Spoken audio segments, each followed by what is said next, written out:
আমি officer in charge Mehendiganj থানা। আপনাদেরকে গত কিছুদিন আগে আমার এখানে একটা অত্যন্ত নির্মম হত্যাকাণ্ডের ঘটনা ঘটেছে। শুভ হত্যাকাণ্ড। আমাদের এই এলাকারই ছেলে, সে ভাঙাড়ি ব্যবসা করত মাইদুল, তার সাথে সুসম্পর্ক ছিল। সে তাকে ফুসলিয়ে বিভিন্নভাবে তাকে ভোলা নিয়ে যায়। ভোলা নিয়ে গিয়ে ভোলা চর ফ্যাশন এলাকাতে নদীর ধারে আমাদের এলাকার মাইদুল, ইসমাইল, আসিফ এবং আহাদ, তারা একটু সংঘবদ্ধভাবে তারা ওখানে নিয়ে তার নদীর ধারে তাকে গলা টিপে হত্যা করে। এক পর্যায়ে তারা পানিতে তার লাশটা ফেলে দিয়ে তারা চলে আসে। আমরা তাদেরকে জিজ্ঞাসাবাদে তাদেরকে আমরা একে একে বিভিন্নভাবে তথ্য প্রযুক্তির সহায়তা তাদের অবস্থান নিশ্চিত হয়ে আমাদের 4টি টিম, এই আমাদের মেহেন্দিগঞ্জ থানার 4টি টিম বিভিন্ন অফিসারদের নেতৃত্ব গঠন করে আমরা ভোলা, পটুয়াখালী এবং মেহেন্দিগঞ্জের বিভিন্ন স্থানে অভিযান করে 4 জনকে আমরা গ্রেপ্তার করি।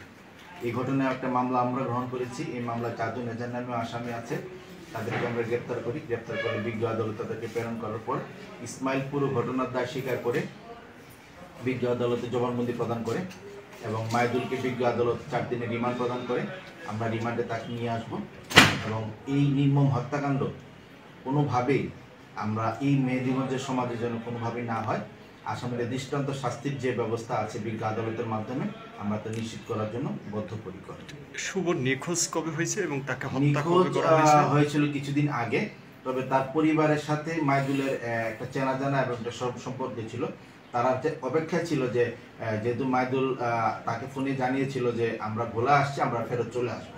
নিখোঁজের কতদিন পর জানা গেল যে তারা হত্যার সাথে জড়িত বা অ্যারেস্ট হয়েছে? আমাদের কাছে পুরো ঘটনাটি পরিবার নিয়ে আসে গত 2 দিন আগে। তার আগে একবার আমাদের সাথে যোগাযোগ করেছিল যে তার পরিবার, মাইদুল তার পরিবারকে জানিয়েছে তারা চলে আসবে।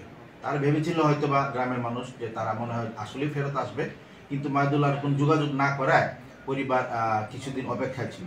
গত পরশুদিন বা তার আগের দিন আমাদের পুরো ঘটনাটি খুলে বললে আমরা তাৎক্ষণিক তাদের কাছ থেকে অভিযোগ নেই এবং এই ঘটনায় আমরা একটা মামলা রুজু করি। মামলা রুজু করে আমরা তাৎক্ষণিক তদন্ত শুরু করি।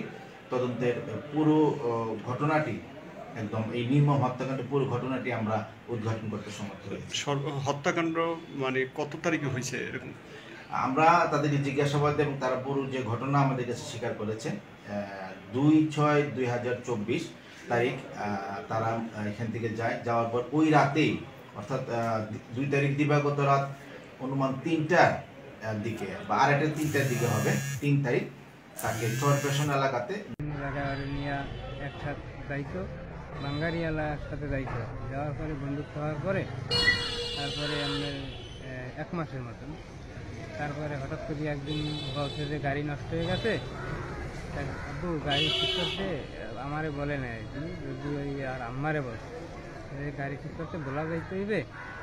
হ্যাঁ, তাহলে আমি ভোলা গাড়ি ঠিক করতে যাই মাইদুলের সাথে। কিন্তু ভোলা গাড়ি ঠিক করতে যাওয়ার পরে আমি রাত্র তখন 10:30-11টা বাজে ফোন দিয়েছি যে এখনও আসো না কেন? আমি গাড়ি ঠিক করতে পারি না, আগামী দিন আসবো। তারপরে আর দেখি না, সকালে ফোন দিচ্ছি বন্ধ, পরে আর এই ফোন বন্ধ, যে দুজনের ফোন ওই লোকই বন্ধ, আর এখনো পর্যন্ত ফোন আমি খোলা পাইনি। আর এখন তো আপনার পরবর্তীতে কি হয়েছে বলুন তো? পরবর্তীতে তো এখন 1 মাস পর্যন্ত নিখোঁজ পাইতেছি না পাওয়ার পরে তখন আমরা তথ্য পাইলাম যে ভোলা গ্যারেজে হুন্ডা রাইখে গেছে। ওই হুন্ডা রাইখে গেছে, আর ওই হুন্ডা আপনার আমরা আবার গ্যারেজের মালিকের সাথে কথাবার্তা বললাম, বলার পরে তার হুন্ডা নিচে আসার পরে তোমরা এদেরকে ধরতে পারবা। তখন আমরা 2 দিন ডিউটি দিয়েছি, তখন ডিউটি